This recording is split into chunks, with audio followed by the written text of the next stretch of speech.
Dipu number 2 এর পরে গুপ্তধনের খোঁজে কোনো শিশুতোষ চলচ্চিত্র এটাই এই লম্বা সময় পরে হচ্ছে মুক্তির অপেক্ষা আছে। পারিবারিকভাবে বাচ্চারা যারা অ্যাডভেঞ্চার ফিল্ম পছন্দ করে তারা সবাই এনজয় করবে গুপ্তধনের খোঁজে। আমরা একটা শর্ট নিচ্ছি, এই শর্ট বাচ্চারা দিবে না।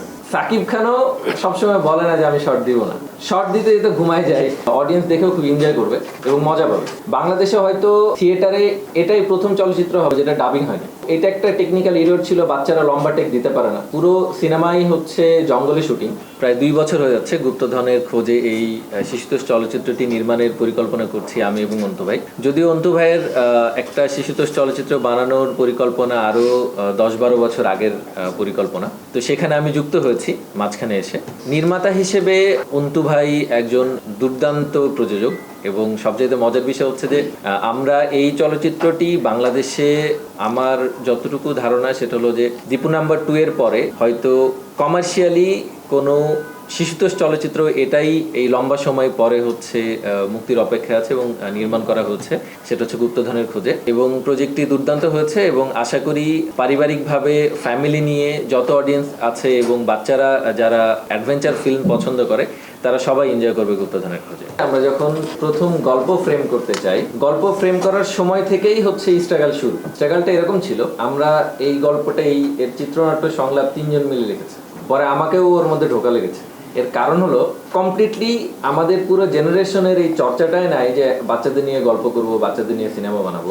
তো আমরা যখনই একটা অভিযানের গল্প বলতে যাই তখনই অ্যাডাল্টেশন সাবজেক্ট চলে আসে। অ্যাডাল্টেশন মিনস হচ্ছে ম্যাচিউর অভিযানের গল্প, বা হচ্ছে আমরা হলিউডে যেরকম দেখি, বলিউডে যেরকম দেখি যে হ্যাভি সাসপেন্স, হ্যাভি রোমাঞ্চকর মুহূর্ত। হ্যাঁ, আমার কথা এবং অন্তু ভাইয়ের কথা ছিল যে বাচ্চাদের সাইকোলজি তো আসলে ওই জায়গায় না যে এত ইন্টেন্স সাসপেন্স নিবে আর কি। তো বাচ্চাদের রেশিওতে সাসপেন্সকে নিয়ে আসার যে হচ্ছে চেষ্টাটা, সংলাপগুলোকে চাইল্ডের মতন করে, বাচ্চাদের মতন করে ফ্রেম করা, এই জায়গাটাতে থেকেই স্ট্রাগল শুরু। যে আমরা যখনই সংলাপ লিখতে যাই তখনই আমাদের বড়দের মতন সংলাপ হয়ে যায়। তো ওইটাকে বাচ্চাদের ফ্রেমে নিয়ে আসার জন্য একটা লম্বা সময় আমরা ওয়ার্ক করার চেষ্টা করেছি। কাস্টিং হচ্ছে আরেকটা দুর্দান্ত কষ্টের একটা জায়গা ছিল, বা একটি স্ট্রাগলের জায়গা ছিল, যে আমরা যে টাইপ ক্যারেক্টার চাই এই গল্পের জন্য। আমার মনে পড়ে আমি প্রায় 150 থেকে 200 বাচ্চাদের শুধু প্রোফাইল দেখছি, পোর্টফোলিও দেখছি। ভাইয়া আমি বসে সারাদিন শুধু এটা মাথার মধ্যে ঢুকতো যে এই ক্যারেক্টারে কাকে নিব, কিভাবে নিব। তো যাই কাকতালীয় ভাবে আমরা আমাদের কাঙ্ক্ষিত চরিত্রগুলো পেয়েছি এবং ওরা দুর্দান্ত অ্যাক্ট করেছে। শুটিং এর অভিজ্ঞতা যেটা বাচ্চাদের নিয়ে, যদি ব্যক্তিগত জায়গা থেকে বলি, একজন নির্মাতা হিসেবে খুবই বাজে। কিন্তু যদি মানে বাচ্চা এবং হচ্ছে আমি একজন প্রাপ্তবয়স্ক মানুষ, ওই জায়গা থেকে কমিউনিকেশনের জায়গাটা বলি, সেটা খুবই দুর্দান্ত। একটা ছোট্ট শুটিং এক্সপিরিয়েন্স বলি। মনে করেন যে আমরা একটা শর্ট নিচ্ছি, এই শর্ট বাচ্চারা দিবে না। সাকিব খানও সবসময় বলে না যে আমি শর্ট দিব না, ওরা দিবে না। কেন দিবে না? অ্যাকশন আমি বলবো, তারপরে শর্ট দিব। রোল বলতে পারবো না কেউ, সেটা রোল কল হবে না। রোল কে বলবো? ওরা বলবে। শর্ট দিতে দিতে ঘুমায় যায়, শর্ট দিতে দিতে উঠে বের হয়ে চলে যায়। লাইট কারেকশন করতে সেটা নাই, আর্টিস্ট নাই, আর্টিস্ট কই চলে গেছে ঘুরতে পিছনে, বা ঘুমাই গেছে ইয়েতে যে হাউসে যে। তো এইরকম অবস্থা। তার চেয়ে তো বড় পেরেশানি হচ্ছে প্রথম 2-3 দিন এরা খুব ভালো ছিল আর কি, হ্যাঁ, কথাবার্তা শুনতো।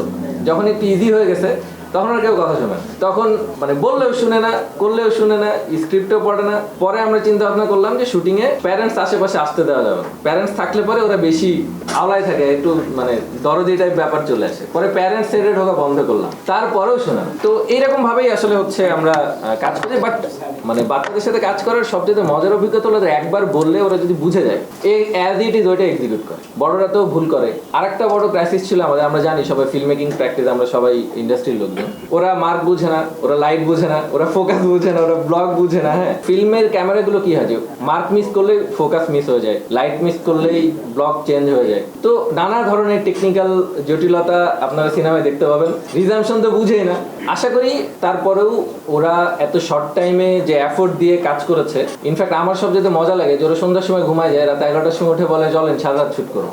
এই জায়গাগুলো আসলে ওরা ওন করেছে পুরো ছবিটা, এবং এক একজন প্রতিটা ক্যারেক্টার এখনো ওরা ক্যারেক্টারের ভিতরে আছে। আমার সাথে তো কম বেশি কথা হয় বা দেখা হলেই, তো ওই জায়গাটা আমি এনজয় করেছি খুব, যে ওরা ক্যারেক্টার একবার ধরছে মানে ওটা ছাড়ে না। পুরো গল্পে অ্যাজ ইট ইজ ক্যারেক্টার দেখবেন সবাই। আমি যদি একেবারে অফিসিয়ালি বলি, পোস্ট তো প্রায় শেষের দিকে, পোস্ট প্রোডাকশন। আমার বানানো যে 2টা প্রজেক্ট আমরা ইতিমধ্যে দেখেছি সিনেমা, তার মধ্যে সবচেয়ে বেস্ট ছবি হবে এটা। তো ওই জায়গা থেকে এক্সপেকটেশন অনেক হ্যাভি, অনেক হাই।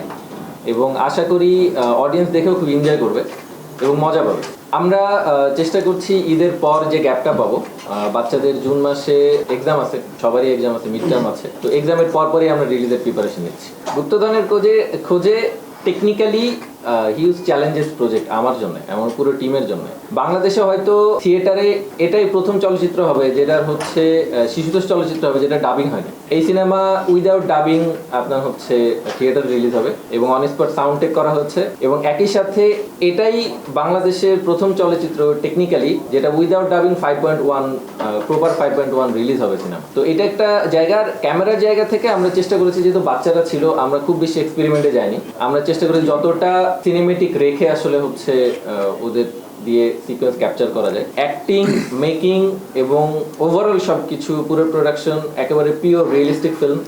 এখানে কমার্শিয়াল ভাইব আছে গল্পে, কিন্তু কমার্শিয়াল যেরকম আমরা বড় বড় সিনেমাতে দেখি যে অ্যাক্টিং একটু মেলো থাকে, বা আমরা প্রপার মনে করেন যে হচ্ছে সিনেমেটিক শট দেখি, লম্বা লম্বা শট দেখি, এটা একটা টেকনিক্যাল এরর ছিল। বাচ্চারা লম্বা টেক দিতে পারে না, তার কারণে যে বললাম যে ওরা মার্ক ধরে রাখতে পারে না, ব্লক ধরে রাখতে পারে না। সেই জায়গা থেকে আমরা চেষ্টা করেছি যে একেবারে সিম্পল ভাবেই প্রজেক্টটাকে মেকিং ওয়াইজ সুন্দর একটা জায়গায় নিয়ে যেতে। লোকেশন একটা বড় চ্যালেঞ্জ ছিল আমাদের জন্য, যেহেতু পুরো সিনেমাই হচ্ছে জঙ্গলে শুটিং, তো এমন একটা জঙ্গল আমাদের দরকার ছিল যেখানে বাচ্চাদের সেফটি নিয়ে আমরা থাকতে পারবো, বা সিনেমাতে রাতের সিকোয়েন্সই বেশি।